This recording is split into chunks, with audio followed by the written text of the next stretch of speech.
नमस्कार दोस्तों, स्वागत है आपका स्टडी फॉर सिविल सर्विसेज में। वीडियो को पूरा देखिए। कोई भी आपका फीडबैक है, कोई सजेशन है, तुरंत वीडियो में कमेंट करके जरूर बताइए। अच्छा लगे तो वीडियो लाइक जरूर कर लीजिए और ऐसे वीडियो लगातार फ्री में पाने के लिए चैनल को तुरंत सब्सक्राइब कर लीजिए और बेल आइकन को जरूर टैप कर लीजिए ताकि आगे भी सारे वीडियो आपको मिलते रहे। यूट्यूब में फॉलो करते हैं तो प्लीज ये वाला फ्री टेलीग्राम चैनल जरूर ज्वाइन कर लीजिएगा। सारे नोटिफिकेशन, सारे अपडेट यहीं पे आते हैं, ध्यान रखिएगा। स्टडी फॉर सिविल सर्विसेज का कोई भी पेड ग्रुप अगर आपको ज्वाइन करना है तो सिर्फ 856480560660897523864455 यही नंबर है हमारे, सिर्फ जहां पे कॉल या व्हाट्सएप कर सकते हैं। इंस्टाग्राम पे हमारा पेज जरूर फॉलो कर लीजिएगा, studyforcivil.services है। ट्विटर पे हमको जरूर फॉलो कर लीजिएगा, @studyforcivils है। सारे क्वेश्चन अटेम्प्ट करिए और स्कोर अपना तुरंत कमेंट करके बताइए। यूपी पीसीएस प्रीलिम्स एग्जामिनेशन 2022 की एमसीक्यू सीरीज जो हम देख रहे हैं उसको कंटिन्यू करते हैं आज के फर्स्ट क्वेश्चन के साथ। तो हमारा पहला प्रश्न है, आर्य समाज के संदर्भ में निम्न कथनों पर विचार करना है। ठीक है, तो यहाँ पे देखेंगे आर्य समाज के संदर्भ में हमारे पास 3 स्टेटमेंट है। ठीक है, तो जो है आर्य समाज के फाउंडेशन के बारे में आप जानते ही होंगे, स्वामी दयानंद सरस्वती जी के बारे में। तो अब हम यहाँ पे देखें तो इन कथनों को देख लेते हैं। पहला है, इसमें मूर्ति पूजा का विरोध किया गया। ठीक है, तो ये कथन जो है हमारा बिल्कुल ठीक है। इसमें आर्य समाज के अंतर्गत अगर आप देखें तो मूर्ति पूजा का विरोध है, पशु बलि, श्राद्ध जो पूर्वजों का अनुष्ठान होता है ना, जन्म के आधार पर जाति का निर्धारण, ये सब तरीके की जो चीज़ें हैं इनका विरोध किया जाता है। दूसरा है कि यह पुनर्जन्म और मोक्ष को मान्यता देता है। ठीक, तो ये कथन भी हमारा ठीक है। ठीक, इसमें जो है पुनर्जन्म और ये जो कर्म कांड इस तरीके की चीज़ें हैं इन सबको मान्यता मिलती है। तीसरा है कि इसमें अवतारवाद को मान्यता दी गई है। ठीक है, तो ये वाला कथन हमारा जो है गलत हो जाएगा। इसमें इनकारनेशन को रिकॉग्नाइज नहीं किया जाता है, तो ये गलत हो जाता है। तो हमको सही चूज़ करना है, तो ऑप्शन ए जो है इसको चूज़ करेंगे। इससे संबंधित और भी जो फैक्ट्स हैं उसको आप प्लीज़ कवर करिए। अगला है, निम्न में से कौन कानपुर बोल्शेविक षड्यंत्र केस से संबंधित है। ठीक है, तो यहाँ पे देखिए S.A. डांगे, मुजफ्फर अहमद और नलिनी गुप्ता, ठीक है, ये तीनों ही संबंधित हैं। हम डी ऑप्शन को चूज़ करेंगे। बेसिकली जो ये कानपुर बोल्शेविक केस है 1924 का, तो ये जो भारत में उस टाइम पे जो कम्युनिस्ट जो आइडियोलॉजी थी काफ़ी जो है ग्रो कर रही थी, तो उसी क्रम में ये ब्रिटिशर्स का एक तरीके से यहाँ पे जो कम्युनिस्ट मूवमेंट था उनके अगेंस्ट में ये एक मामला रहा, जिसमें कि देखेंगे तो यहाँ पे S.A. डांगे, मुजफ्फर अहमद, नलिनी गुप्ता है ना, ये सब जो पूरा एक ग्रुप था कम्युनिस्ट का, तो इनके खिलाफ जो है गवर्नमेंट के खिलाफ कॉन्स्पिरेसी करने के लिए इनको जो है ट्रायल वगैरह इनका किया गया था, तो उसी से संबंधित है ये। इसके बारे में थोड़ा डिटेल में भी और पढ़ लीजिए। अगला देखिए, अगस्त प्रस्ताव में क्या प्रावधान शामिल थे। ठीक है, तो यहाँ पे देखेंगे वर्ल्ड वॉर सेकेंड के टाइम पे लॉर्ड लिथगो जो थे उस टाइम पे एक ऑफ़र दिया गया इनके द्वारा। ठीक है, तो अगस्त के महीने में दिया गया था, तो इस वजह से इसको अगस्त प्रस्ताव के रूप में जानते हैं। तो इसमें देखेंगे तो कुछ प्रावधान जो इनके द्वारा ऑफ़र किए गए कि भारत के लिए एक डोमिनियन स्टेटस जो है उसको ग्रांट किया जाएगा, बल्कि जो है भारतीय जो आंदोलनकारी थे वो पूर्ण स्वतंत्रता की मांग कर रहे थे। तो इसके अगस्त प्रस्ताव के रिजेक्शन के पीछे मेन रीज़न तो यही था कि इसमें डोमिनियन स्टेटस ये दे रहे थे। ठीक है, तो ये वाला प्रावधान इसमें था। दूसरा है कि युद्ध सलाहकार परिषद की स्थापना जिसमें भारतीयों को सम्मिलित किया जाएगा। ठीक है, तो एक जो है वॉर एडवाइजरी काउंसिल के गठन की बात की गई, जिसको एक्सपैंड करके ज़्यादा से ज़्यादा इंडियन मेंबर्स को वायसराय की जो एग्जीक्यूटिव काउंसिल है उसमें सम्मिलित किया जाएगा। तीसरा है, द्वितीय विश्व युद्ध के बाद संविधान सभा यानी कि कॉन्स्टिट्यूएंट असेंबली का गठन किया जाएगा भारत के लिए। ठीक है, तो ये प्रावधान भी था। तीनों ही हमारे जो हैं ये करेक्ट हो जाएंगे, तो हम डी ऑप्शन को चुनेंगे यहाँ से।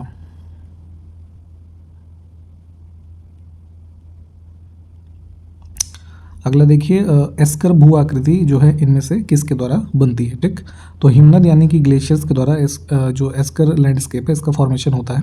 अब बेसिकली एस्कर्स होते क्या हैं, तो ऐसे देखेंगे तो ग्लेशियल एरियाज़ में ऐसे एक रिजेस होते हैं। ठीक है, इसका स्ट्रक्चर एक बार सर्च करके देखिएगा, है ना। तो ये रिजेस का फॉर्मेशन यहाँ पे होता है जो कि सैंड और ग्रेवल से मिलके बनता है ना, जो कि डिपॉजिट होते हैं over the period of time. जो ग्लेशियल वाटर जो है मेल्ट होके ऐसे टनल्स के रूप में यहाँ से फ्लो हो रहा है ग्लेशियल एरियाज़ में, तो ऐसे कुछ रिजेस जो बनती हैं उसी को एस्कर लैंडस्केप कहा जाता है। ठीक है, तो यहाँ से सी ऑप्शन करेक्ट था। फिगर एक बार इसको जो है सर्च करके देख लीजिए। अगला है, प्रधानमंत्री सुरक्षित मातृत्व अभियान की शुरुआत कब हुई थी। ठीक है, तो एक ये कैंपेन स्टार्ट किया गया था ministry of family and health जो वाली मिनिस्ट्री है, हेल्थ एंड फैमिली वेलफेयर, इनके द्वारा शुरू किया गया था वर्ष 2016 में। ऑप्शन बी जो है हमारा करेक्ट है। बेसिकली इसका जो एम है एक तरीके से। तो चूँकि जो प्रेग्नेंट वुमेंस होती हैं तो गर्भावस्था का जो एक टाइम पीरियड होता है वो 9 महीने का होता है। तो इसी के एक प्रतीक के तौर पे जो हर महीने की 9 तारीख है वो गर्भवती महिलाओं को समर्पित किया गया है। और हर महीने की 9 तारीख को जो है जितनी भी गर्भवती महिलाएं हैं उनको प्रति माह जो है एक गुणवत्तापूर्ण जो एक स्वास्थ्य सुविधा है इनको उपलब्ध करवाई जाती है इसके तहत, ठीक है। तो ये कुछ प्रावधान थे इसके। ऑप्शन बी जो है ये हमारा करेक्ट है। अगला देखिए, प्लाया के संदर्भ में निम्न कथनों पर विचार करना है, ठीक है। तो प्लाया क्या होता है कि ये मरुभूमियों में बनने वाली उथली जल की झीलें होती हैं, ठीक है। तो जो हमारे देखेंगे सेमी एरिड और एरिड एरियाज़ हैं, स्पेशली जैसे इधर आप देख लीजिए गुजरात के रीजन में, ठीक है। तो जहाँ पे ये सॉल्टी एक लैंड्स होते हैं, ठीक है, वहाँ पे ये प्लाया का निर्माण होता है जो कि एक तरीके से उथली जल की झीलें होती हैं, ठीक है। अब इसमें कहा जा रहा है कि इसमें वर्ष भर जो है जल पाया जाता है, मतलब कि 12 महीने आपको जल मिलेगा, तो ऐसा नहीं है, ठीक है। पीरियोडिक रूप से जो है इसमें वाटर जो है एक तरीके से हमारा इकट्ठा होता है, बाद में इवेपोरेट हो जाता है वाटर, और देखेंगे तो जो सॉल्ट वगैरह है वो रिमेनिंग इसमें रह जाते हैं, ठीक है। तो इसमें से सिर्फ ऑप्शन ए जो है हमारा ये करेक्ट है, इसको चुनेंगे। अगला है चंद्र ग्रहण कब लगता है, ये पूछा जा रहा है, ठीक है, लूनर एक्लिप्स के बारे में। तो जब पृथ्वी सूर्य और चंद्रमा के बीच आती है, यानी कि जो हमारा मून है वो अर्थ के शैडो जोन में आ रहा है, ठीक है। ये हमारा अर्थ हो गया, सन और इधर मून, ठीक। तो स्ट्रेट लाइन में आने के साथ साथ जो शैडो जोन यहाँ पे बन रहा है तो ये चंद्र ग्रहण की स्थिति है। ऑप्शन बी जो है इसको हम चूज़ करेंगे।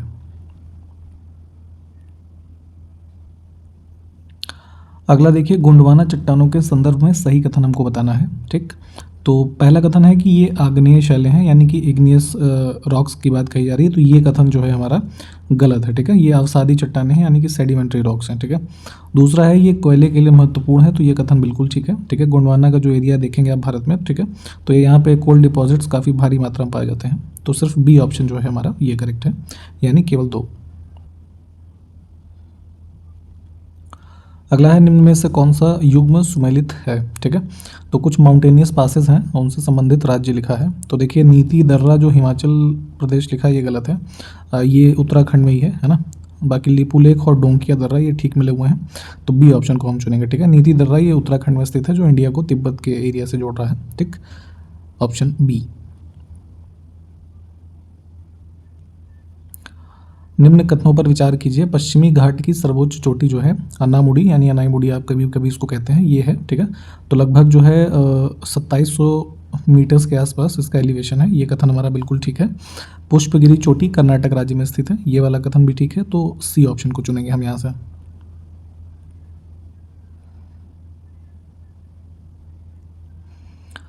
निम्नलिखित में से कौन सा युग्म सुमेलित है, ठीक है। तो यहाँ पे देखिए, न्यू मूर द्वीप के बारे में कहा जा रहा है, तो हुगली रिवर एस्चुरी जो है ना, यहाँ पे ये स्थित है।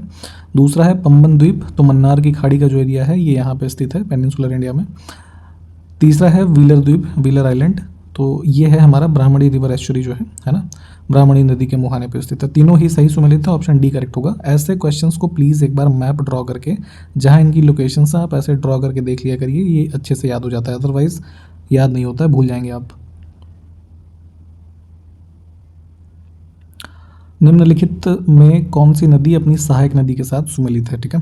तो देखिए, जो है ऑप्शन 1 और 2 ठीक है। कावेरी के लिए लिखा है मालप्रभा, ये गलत है। मालप्रभा रिवर जो है ये कृष्णा की सहायक नदी है, ठीक है। घाटप्रभा, मालप्रभा ये सब जो है, तो इसमें से ऑप्शन ए चुनेंगे, 1 और 2, ठीक है। नर्मदा का हिरन और तापी का पूर्णा।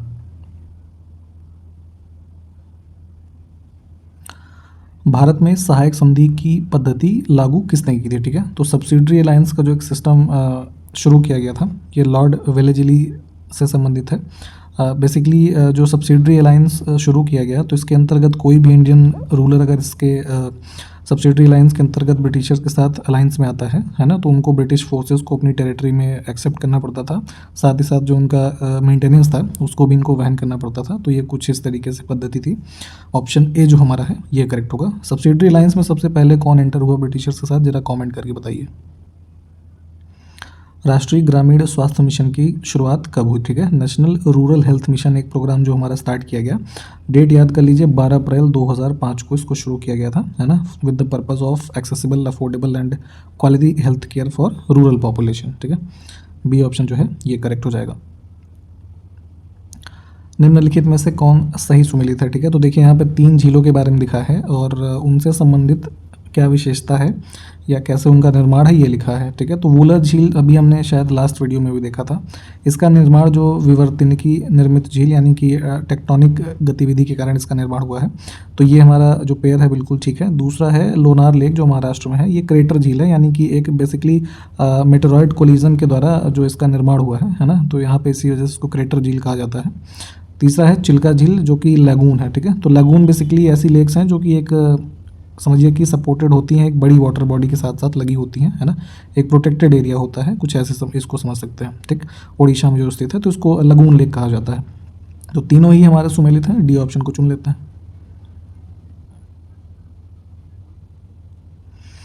अगला है हाल ही में एसबीआई बैंक ने किस शहर में इनोवेशन इंक्यूबेशन और एक्सेलरेशन सेंटर स्थापित करने की घोषणा किया है? ठीक है, तो एक जो है स्टेट बैंक ऑफ इंडिया के द्वारा ये एक तरीके का सेंटर जो है इस्टेब्लिश किया जा रहा है हैदराबाद में, है ना, सी ऑप्शन हमारा करेक्ट हो जाएगा। और इस सेंटर को इस्टेब्लिश करने का इनका मेन पर्पस यही है कि एक इन हाउस कैपेबिलिटी इनको बिल्ड करना है, जिसमें कि इनोवेशन वगैरह नई तरीके की करके जो इनका परफॉर्मेंस है ना, इन सबको बढ़ाया जाए, कैपेबिलिटी को बढ़ाया जाए। अगला देखिए, हाल ही में आयुध निर्माणी दिवस 2022 किस दिन मनाया गया? ठीक है, तो ऑर्डिनेंस फैक्ट्रीज एक मतलब ग्रुप ऑफ फैक्ट्रीज हैं पूरे भारतवर्ष में जो कि मिनिस्ट्री ऑफ डिफेंस के अंतर्गत कार्य करते हैं। बेसिकली जो हमारे आर्म फोर्सेस के लिए एम्यूनिशंस और आर्म्स वगैरह जितने भी इंडिया में मैन्युफैक्चर हो सकते हैं, तो इनके द्वारा जो है यहाँ पे इसका निर्माण किया जाता है। तो इनका एक डे ऑब्जर्व किया जाता है 18 मार्च को। ठीक है, ऑप्शन सी जो है ये हमारा करेक्ट हो जाएगा।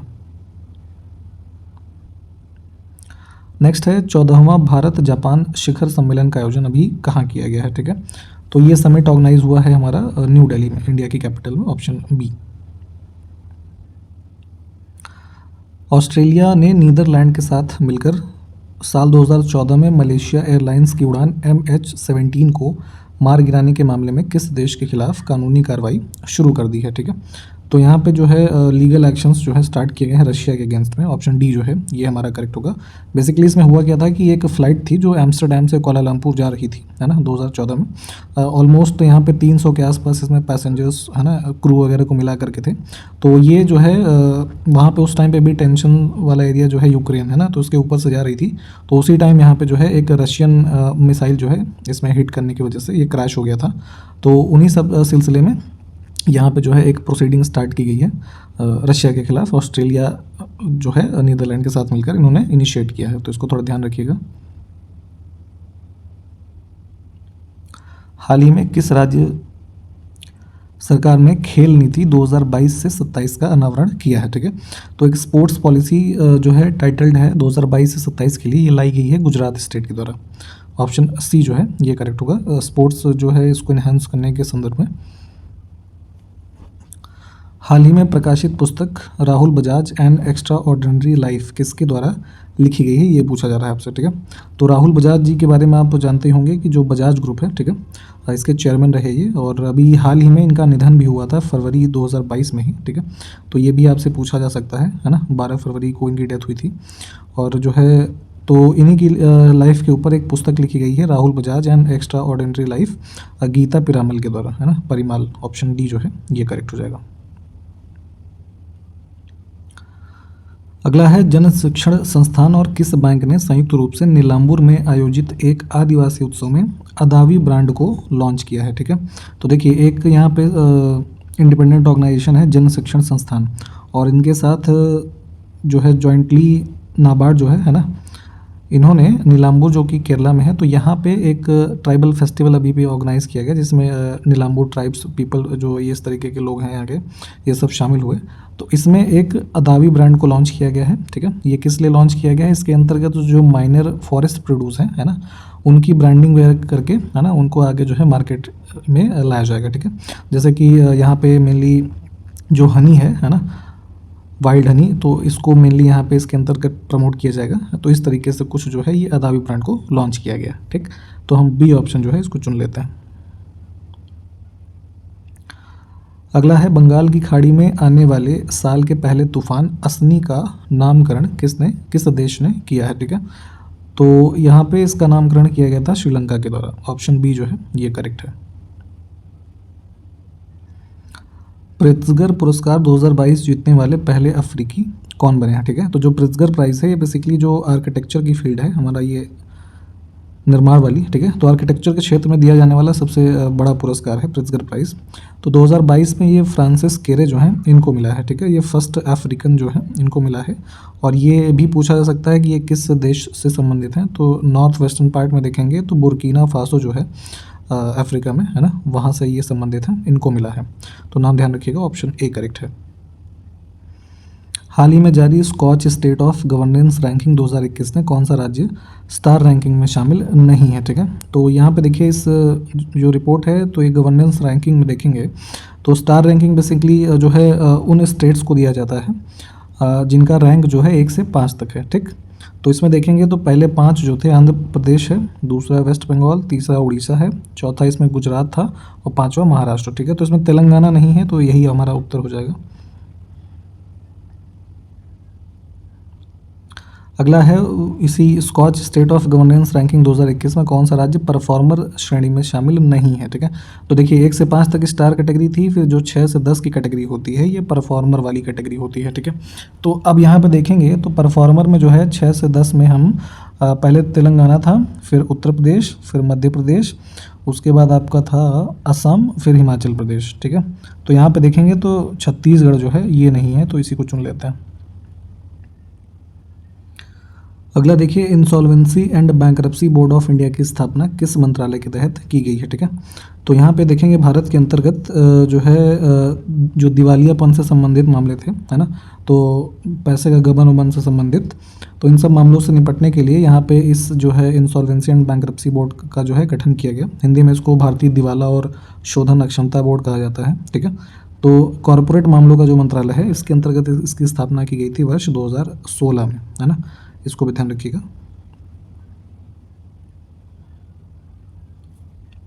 एक चीज़ ये भी ध्यान रख सकते हैं यहाँ पे, इंपॉर्टेंट हो सकता है आपके एग्जाम के लिए।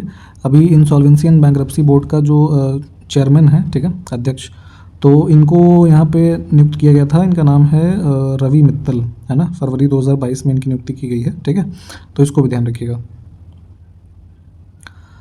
अगला है लघु बचत योजनाओं के तहत इनमें से क्या शामिल है? ठीक है, तो जो हमारी स्मॉल सेविंग स्कीम्स होती हैं जो ऑफर की जाती हैं बैंक या पोस्ट ऑफिस, इन सब से, तो देखेंगे तो किसान विकास पत्र, डाक जमा यानी कि जो पोस्टल डिपॉजिट्स होते हैं, सार्वजनिक भविष्य निधि यानी कि जो पब्लिक प्रोविडेंट फंड का स्कीम है ना, ये तो ये सब के सब हमारे जो है स्मॉल सेविंग स्कीम्स के अंतर्गत ही आते हैं। ऑप्शन डी को चुनेंगे हम। उत्तर प्रदेश में प्रचलित लोक नृत्यों में से कौन सुमेलित है? ठीक है, तो देखिए उत्तर प्रदेश के कुछ डांसेस हैं। नटवरी नृत्य जो है ये पूर्वांचल क्षेत्र यानी कि जो ईस्टर्न उत्तर प्रदेश है यहाँ से संबंधित है, यहाँ के अहीरों के द्वारा किया जाता है। बाकी जो 3 यहाँ पे लिखे हुए हैं, राई नृत्य, दीप और बरेंडी, ये सब हमारा जो बुंदेलखंड का रीजन है यहाँ से संबंधित है। अगला क्वेश्चन देखिए, इंस्टेक्स के संबंध में सही कथन हमको चुनना है। ठीक है, तो देखिए इंस्टेक्स क्या है, यहाँ पे 2 कथन पहले देख लेते हैं। यह एक वस्तु विनिमय प्रणाली है यानी कि जो बार्टर सिस्टम होता है। ठीक है, और दूसरा है इसका मकसद अमेरिकन डॉलर का प्रयोग न करते हुए व्यापार करना है। तो दोनों ही कथन हमारे ठीक हैं, हम सी ऑप्शन को चुनेंगे। थोड़ी सी अगर इसकी हिस्ट्री के बारे में देखें तो इंस्टेक्स जो है इसका फुल फॉर्म है instrument in support of trade exchange. ठीक है, तो इसको इस्टेब्लिश किया गया था यहाँ पे फ्रांस, जर्मनी और यूके के द्वारा जनवरी 2019 में। ठीक है, और बेसिकली इसका बैकग्राउंड इस्टेब्लिश करने का ये था कि ईरान जो है ना, ईरान कंट्री के साथ ट्रेड रिलेशंस बनाए रखने के लिए, चूँकि जो ईरान न्यूक्लियर डील थी तो उसमें से यूएस ने जो है ईरान के ऊपर काफ़ी सारे सैंक्शंस लगा और यूएस जो है उस डील से वापस आ गया था। जो हमारा JCPOA है ना, joint comprehensive plan of action एक था। तो 2018 में इस डील से यूएस के वापस होने के बाद काफ़ी सारे सैंक्शंस लगा दिए गए थे ईरान के ऊपर। तो ईरान से जो है एक ट्रेड वगैरह का सिलसिला बनाए रखने के लिए जो ये इंस्टेक्स एक सिस्टम है इसको डेवलप किया गया था। तो इसमें यही अमेरिकन डॉलर का उपयोग ना करते हुए, है ना, ट्रेड वगैरह को किए जाने की जो है एक तरीके से ये सिस्टम डेवलप किया गया था ना इन 3 कंट्रीज़ के द्वारा। बाद में और भी देशों ने इसको ज्वाइन कर लिया था। तो यहाँ पे दोनों कथन हमारे ठीक थे, हम इसको सी ऑप्शन को चूज़ करके आगे बढ़ते हैं। निम्नलिखित में कौन सही सुमेलित है? तो यहाँ पे देखिए, बुद्ध धर्म से संबंधित जो जैसे हिंदू धर्म में जो स्थान वेदों का है, तो बौद्ध धर्म में उनको यहाँ पे 3 है, उनको पिटक कहा जाता है, ठीक है। तो 3 पिटक यहाँ पे त्रिपिटक जो हैं जिनके बारे में आप पढ़ते हैं, तो उन्हीं के बारे में पूछा है कौन सही सुमेलित है। 2 ऑप्शन सेकंड वाला जो है ये हमारा सही सुमेलित है। बुद्ध की जो शिक्षाएँ हैं ये सुत्त पिटक में दी हुई हैं। बाकी जो यहाँ पे है जैसे विनय पिटक जो है, इसमें जो विद्दु, ये ऑप्शन सी में जो लिखा है, बौद्ध मठ में रहने वाले लोगों के लिए नियम और जो भिक्षु संघ में भिक्षु और भिक्षुड़ियाँ हैं उनके लिए क्या क्या नियम होने चाहिए, ये सब दिए गए हैं, ठीक है। वहीं अभिधम्म पिटक की हम बात करें तो इसमें जैसे जो धर्म और उससे संबंधित क्रियाकलाप हैं उन सब के बारे में ये हमें मेंशन मिलता है, ठीक है। तो बी ऑप्शन फिलहाल जो है ये सिर्फ करेक्ट था। हाल ही में राष्ट्रीय युवा दिवस किस दिन मनाया गया है? ठीक है, नेशनल यूथ डे की बात हो रही है। तो ये ऑब्जर्व किया जाता है 12 जनवरी को, ठीक है, जो स्वामी विवेकानंद की जयंती जी के रूप में इसको मनाया जाता है ना, राष्ट्रीय युवा दिवस के रूप में। जो 12 जनवरी है इसकी घोषणा भारत सरकार के द्वारा 1984 में की गई थी, ठीक है, तब से इसको मनाया जा रहा है। तो हम सी ऑप्शन को चुनेंगे। और एक चीज़ ये भी ध्यान रखिएगा कि कभी कभी इंटरनेशनल यूथ डे भी आपसे पूछ लिया जाता है, ठीक है, तो वो होता है 12 अगस्त को, इसको भी ध्यान रखिएगा। अगला देखिए, कार्बोहाइड्रेट किससे मिलकर बना होता है, ये पूछा जा रहा है, ठीक है।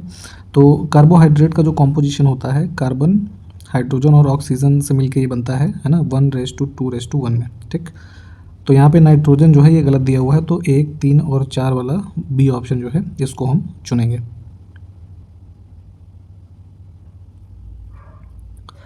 निम्नलिखित कथनों पर विचार करना है। देखिए, पहला है लीवर जो है पित्त रस का स्राव करता है, ठीक है। तो बाइल जूस जो है ना, इसके बारे में बात हो रही है। तो बाइल जूस का जो सिक्रेशन होता है ये लीवर यानी कि हमारा यकृत से होता है, ये कथन बिल्कुल ठीक है। दूसरा है कि पित्त रस वसा को तोड़ता है, यानी कि जो बाइल जूस है वो हमारा जो फैट्स होती है इसको ब्रेक डाउन करता है। तीसरा है लीवर मानव शरीर की सबसे बड़ी ग्रंथि है, ठीक है। तो लीवर जाहिर सी बात है ये हमारा largest gland of human body है, ये वाला कथन भी ठीक है। तो तीनों ही सही हो जाएंगे, हम डी ऑप्शन को चुनेंगे।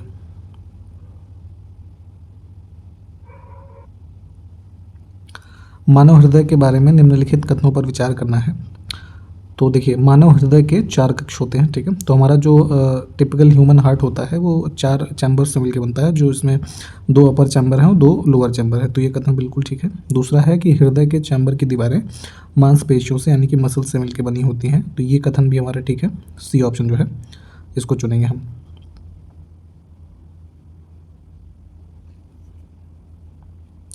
निम्न में से कौन एक फूल का मादा प्रजनन अंग है, ठीक है। तो फीमेल जो बेसिकली फ्लावर्स होते हैं, तो फीमेल रिप्रोडक्टिव पार्ट अगर हम किसी फ्लावर का देखें तो ये पिस्टिल होता है, ठीक है। ऑप्शन बी जो है ये करेक्ट हो जाएगा, जिसके अंतर्गत आपका ये स्टिग्मा, ओवरी, ये सब जो शामिल होते हैं, ठीक है। हालांकि अब फूल ये इन सब से संबंधित क्वेश्चंस इधर भी देखे नहीं गए हैं, परंतु इसको एक बार सर्च करके जो भी पार्ट्स हैं ये फूल वगैरह के भी, है ना, ये देख लीजिएगा।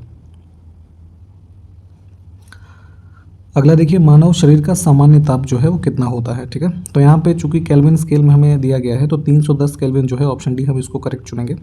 और जैसे कि सेंटीग्रेड स्केल में आपने पढ़ा होगा कि 37 डिग्री हम मानते हैं, ठीक है। तो अगर हमको केल्विन स्केल में मान लीजिए कोई टेम्परेचर निकालना है, तो जो भी सेल्सियस में हमारा टेम्परेचर दिया है उसमें आप 273.15 जो है ऐड कर दीजिए, ठीक है। तो 37 में आप इतना ऐड कीजिएगा तो लगभग 310 ही हमारा उत्तर आता है। तो वही यहाँ पे दिया गया था। डिटेल में हालांकि अभी इतना जानने की ज़रूरत नहीं है, इतना ही जानिए, ऑप्शन डी जो है ये करेक्ट हो जाएगा। निम्नलिखित कथनों पर विचार करना है। तो पहला स्टेटमेंट देखिए कि किसी अच्छे हीटर के एलिमेंट की प्रतिरोधकता जो होती है यानी कि रेजिस्टिविटी है वो अत्यधिक होती है, ठीक है। तो जैसे कि ये हीटर्स वगैरह जो होते हैं, तो इसमें देखेंगे जो एलिमेंट हीट करता है ये किससे बना होता है, ये भी कई बार पूछा जाता है। तो नाइक्रोम से बना होता है, ठीक है। नाइक्रोम क्या है कि एक हमारा मेटल एलॉय है जो कि हमारा 20% इसमें क्रोमियम होता है और 80% जो है निकिल होता है ना, उससे मिलकर के बना है, ठीक है। तो उससे बना है और इसकी जो रेजिस्टिविटी है वो काफ़ी ज़्यादा होती है, कथन हमारा बिल्कुल ठीक है। एलिमेंट का उच्च ताप पर ऑक्सीकरण यानी कि ऑक्सीडेशन नहीं होता है, ठीक है। तो ये वाला कथन भी हमारा ठीक है, दोनों ही ठीक हो जाएंगे। तो सी कथन को, ऑप्शन को हम चूज़ करते हैं यहाँ से।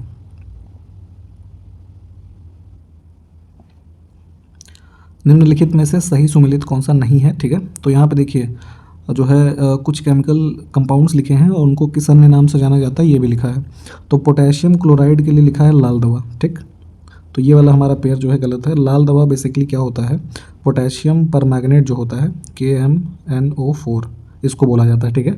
और ये वर्क करता है एज एंटीबायोटिक, जो हमारा जैसे गाय भैंस जो होती हैं, है ना, पशुओं से संबंधित, उनको जैसे खुरपका और मुंहपका जैसी जो बीमारियां होती हैं उन सब में एज एंटीबायोटिक के रूप में इसको यूज़ करते हैं, ठीक है। बाकी के हमारे सारे पेयर जो हैं ये ठीक हैं, इनको भी देख लीजिए।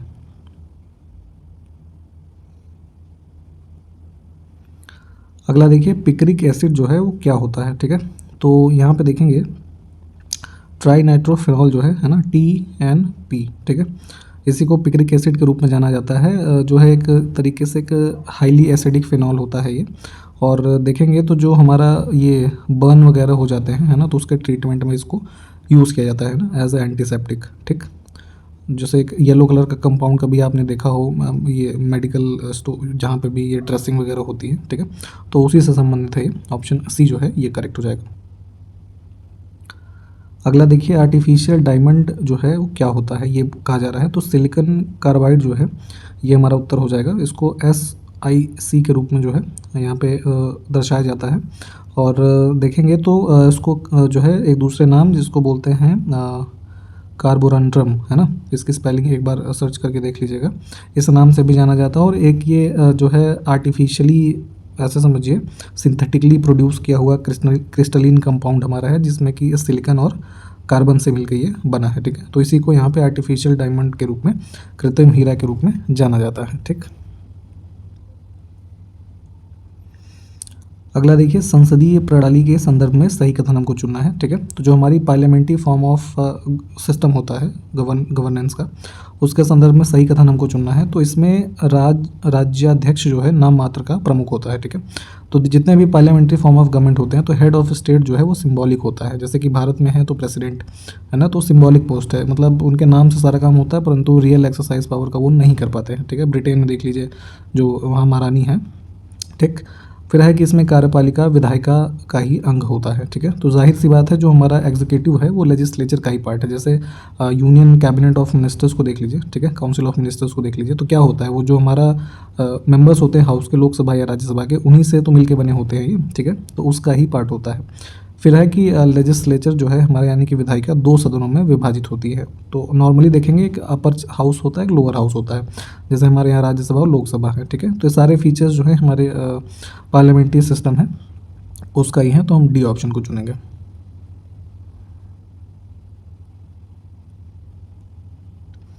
निम्न में से कौन प्रत्यक्ष लोकतंत्र के उपकरण है, ठीक है। डायरेक्ट डेमोक्रेसी का जो कॉन्सेप्ट है, तो उसके इंस्ट्रूमेंट्स अगर हम देखें तो right to recall, initiative, referendum, है ना, ये तीन के तीनों ही हमारे डायरेक्ट डेमोक्रेसी के जो हैं इंस्ट्रूमेंट्स हैं। राइट टू रिकॉल में क्या होता है कि बेसिकली एक कॉन्सेप्ट है, जैसे कि जयप्रकाश नारायण जी जो थे उनके द्वारा भी सुझाया गया ये, कि जैसे कोई लीडर जो है वो प्रॉमिस करके सत्ता में आता है, ठीक है, परंतु उसके द्वारा जो प्रॉमिसेस हैं वो पूरे नहीं किए जाते हैं। तो ऐसी स्थिति में जो है जनता को एक जो है रेफरेंडम करके या इनिशिएटिव लेके उसको उसके पद से हटाने की क्रिया जो है राइट टू रिकॉल के रूप में जानी जाती है ना। उसी क्रम में जो है कुछ इनिशिएटिव्स लिए जा सकते हैं, जनमत संग्रह किसी मुद्दे पे किया जा सकता है, ठीक है। तो ये सब जो है हमारे डायरेक्ट डेमोक्रेसी के टूल्स हैं।